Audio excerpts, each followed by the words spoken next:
तो दोस्तों आज दिन भर की सभी मुख्य ताज़ा समाचार लेके आ गए हैं। सिर्फ आपको खबर शुरू करते हैं। उससे पहले चैनल को अब तक सब्सक्राइब ना किया हो तो फाफड़ चैनल को सब्सक्राइब कर दें, लाइक कर दें, शेयर कर दें ताकि इसी तरह की खबर आप हर रोज देख सकें। चलिए शुरू करते हैं आज की पहली बड़ी खबर। सुप्रीम कोर्ट ने गंगा यमुना नदियों की सफाई से जुड़ी याचिका पर सुनवाई से किया इंकार, कहा एनजीटी जाइए। जी आपको बता दें कि मुख्य न्यायाधीश DY चंद्रचूड़, न्यायमूर्ति PS नरसिम्हा और JB पारदीवाला की पीठ ने याचिकाकर्ताओं को अपनी शिकायतों के साथ एनजीटी से संपर्क करने के लिए कहा। कर्नाटक विधानसभा चुनाव और महाराष्ट्र में जारी सियासी उथल पुथल का असर मुंबई महानगरपालिका यानी BMC चुनाव पर पड़ने के आसार है। खबर है कि BMC चुनाव साल 2024 तक जा सकते हैं। संभावनाएं जताई जा रही थी कि चुनाव अक्टूबर 2023 तक हो सकते हैं। खास बात है कि अगले साल ही राज्य में विधानसभा और देश में लोकसभा चुनाव भी होने हैं। फिलहाल महाराष्ट्र में शिवसेना भाजपा सरकार है। कर्नाटक में पूर्ण बहुमत की सरकार बनाने के बाद कांग्रेस खेमे में खुशी की लहर है, पर पार्टी के राष्ट्रीय अध्यक्ष मल्लिकार्जुन खड़गे नई मुश्किल में पड़ गए हैं। चुनाव प्रचार के दौरान बजरंग दल पर की गई बयानबाजी के मामले में संगरूर की एक जिला अदालत ने उन्हें समन भेजा है। आपको बता दें कि उन पर हिंदू सुरक्षा परिषद बजरंग दल के संस्थापक हितेश भारद्वाज ने 100 करोड़ के मानहानि का केस किया है। मनी लॉन्ड्रिंग केस में जेल में बंद दिल्ली के पूर्व मंत्री और आम आदमी पार्टी नेता सत्येंद्र जैन ने सुप्रीम कोर्ट का दरवाजा खटखटाया है। 1 साल से तिहाड़ जेल में बंद सत्येंद्र जैन ने दिल्ली हाई कोर्ट के फैसले को चुनौती दी है। हाई कोर्ट ने मनी लॉन्ड्रिंग केस में जमानत की उनकी याचिका को खारिज कर दिया था। आपको बता दें कि सत्येंद्र जैन के खिलाफ अगस्त 2017 में CBI ने प्रिवेंशन ऑफ करप्शन एक्ट के तहत केस दर्ज किया। समाजवादी पार्टी के प्रमुख अखिलेश यादव ने सहारनपुर की छुटमालपुर नगर पंचायत मामले में यूपी बीजेपी सरकार पर आरोप लगाया है। अखिलेश यादव ने सोमवार सुबह ट्वीट कर आरोप लगाया है कि सरकार ईमानदार अधिकारियों की बात न मानने पर हटा रही है और उन्हें निष्क्रिय पदों पर भेज रही है।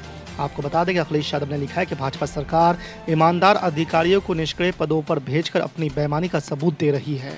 कर्नाटक में अभी कांग्रेस CM पद को लेकर फैसला नहीं कर पाई है कि उसके सामने एक नई मांग उठ खड़ी हुई है। सुन्नी उलेमा बोर्ड के मुस्लिम नेताओं ने मांग की है कि कर्नाटक का डिप्टी CM मुस्लिम समुदाय से होना चाहिए।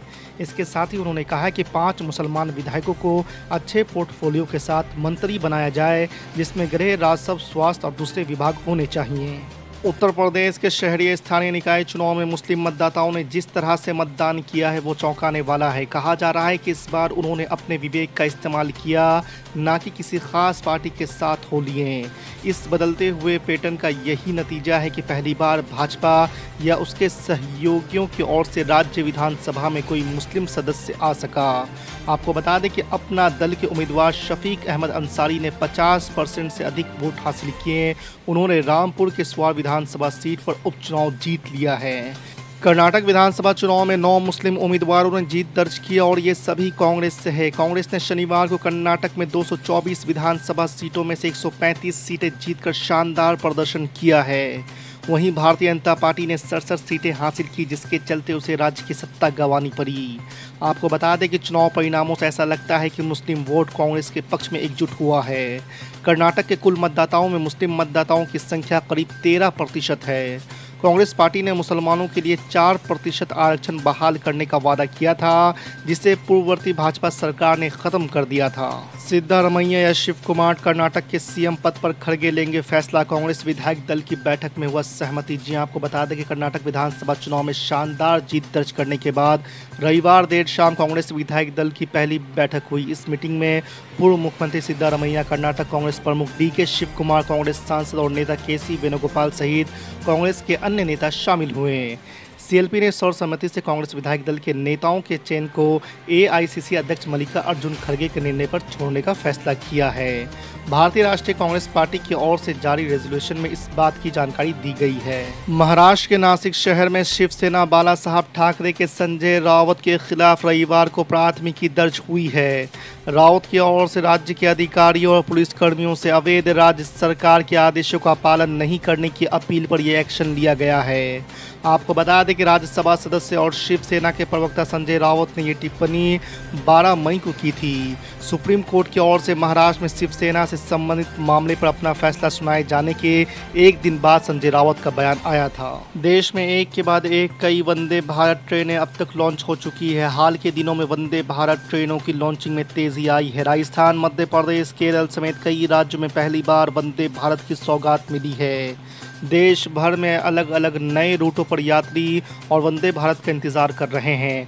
ऐसे यात्रियों का इंतज़ार अब ख़त्म होने वाला है। दरअसल रेलवे की ओर से खुशखबरी मिलने जा रही है। जून महीने के आखिरी तक कम से कम 5 वंदे भारत ट्रेनें लॉन्च होगी। बिहार के डिप्टी सीएम तेजस्वी यादव ने कर्नाटक में कांग्रेस की जीत पर प्रतिक्रिया दी और कहा कि भाजपा अब देश में बची कहाँ है। आपको बता दें कि उन्होंने रविवार को ट्वीट कर कहा है कि भाजपा अब देश में बची कहाँ है, काहे की राष्ट्रीय पार्टी जनता सब देख रही है। बिहार ने जब से भाजपा को सत्ता से भगाया है तब से राज्य दर राज्य इनका पूरे देश से सफाया हो रहा है। तेजस्वी यादव ने कहा है कि अभी आगे देखिए क्या क्या होता है। अपने बयानों से चर्चा में रहने वाले असम के मुख्यमंत्री हेमंत बिस्वा शर्मा करीमनगर पहुंचे थे। यहां उन्होंने एमआईएम मुखिया असदुद्दीन ओवैसी का नाम लेते हुए कहा कि उनको बताना चाहता हूं कि मुख्यमंत्री रहते हुए मैंने राज्य में 600 मदरसों को बंद किया, साथ ही इस साल 300 और मदरसों को बंद कर दूंगा। हेमंत बिस्वा शर्मा ने आगे कहा कि हमारी सरकार राज्य में लव जिहाद को रोकने के लिए काम कर रही है। कर्नाटक में शानदार जीत दर्ज करने के बाद भी कांग्रेस को जो डर था वही हो रहा है। दरअसल पार्टी के दोनों कद्दावर नेता डीके शिव कुमार और सिद्धारमैया मुख्यमंत्री पद के लिए आमने सामने हैं। आपको बता दें कि देश की सबसे पुरानी पार्टी के लिए इस मुद्दे पर फैसला करना आसान नहीं हो रहा है। इस बात के संकेत पार्टी के वरिष्ठ नेता और राहुल गांधी के करीबी केसी वेणुगोपाल के बयानों से मिल रहा है। कर्नाटक का मुख्यमंत्री कौन होगा, इस सवाल का जवाब देते हुए उन्होंने कहा है कि इसमें कुछ समय लगेगा। हम इस मुद्दे को डीके शिव कुमार और सिद्धारमैया के बीच सुलझा लेंगे। कर्नाटक में कांग्रेस की शानदार जीत और भारतीय जनता पार्टी की हार से शिवसेना के उद्धव गुट के सांसद संजय राउत काफी खुश नजर आ रहे हैं। उन्होंने कहा कि कर्नाटक में तो बस झांकी है, अभी पूरा हिंदुस्तान बाकी है।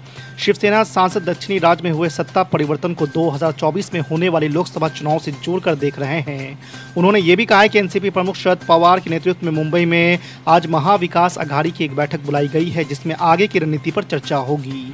यूपी नगर निकाय चुनाव में सभी की नज़र थी कि पुराने लखनऊ के वार्डों में ऊंट किस करवट बैठेगा। सपा के साथ ही भाजपा, कांग्रेस, बसपा, आम आदमी पार्टी और निर्दलीय उम्मीदवारों ने पूरी ताकत झोंक दी थी, लेकिन परिणाम आने के बाद साफ दिखा कि मुस्लिम समुदाय का वोट भी भाजपा के खाते में गया है। आपको बता दें कि जोन 6 के अंतर्गत आने वाले 22 वार्डों में से 14 भाजपा ने जीत दर्ज कर दर्शा दिया है कि मुस्लिम समुदाय का वोट भी उन्हें मिल रहा है। ईडी को बांदा जेल में बंद माफिया डॉन मुख्तार अंसारी के करीबी आर्थिक साझेदार जितेंद्र सापड़ा की तलाश है। आपको बता दें कि नई दिल्ली और प्रयागराज में उसकी तलाश की जा रही है। ईडी को आशंका है कि मुख्तार अंसारी की अपराध जगत से होने वाली कमाई को जितेंद्र सापड़ा संपत्तियों की खरीद फरोख्त में लगाता है। कर्नाटक में कांग्रेस पार्टी की जीत के बाद से कांग्रेस कार्यकर्ता जश्न में डूबे हुए हैं। कर्नाटक की सत्ता से बीजेपी की विदाई हो गई है। कर्नाटक में मिली कांग्रेस की जीत पर विपक्षी एकता के मिशन में जुटे बिहार के मुख्यमंत्री नीतीश कुमार की पहली प्रतिक्रिया सामने आई है। उन्होंने कांग्रेस पार्टी को इस जीत के लिए बधाई और शुभकामनाएं दी है। मुख्यमंत्री नीतीश कुमार ने ट्वीट कर अपनी प्रतिक्रिया दी है। वहीं राजद और जेडीयू भी कांग्रेस की इस जीत से काफ़ी खुश नजर आ रही है। राजस्थान के मुख्यमंत्री अशोक गहलोत ने कर्नाटक चुनाव के परिणामों के बारे में प्रतिक्रिया देते हुए कहा है कि इन विधानसभा चुनावों में हुई कांग्रेस की जीत से मोदी शाह को बड़ा झटका लगा है। कर्नाटक की जनता ने उनके धन बल को जवाब दिया है।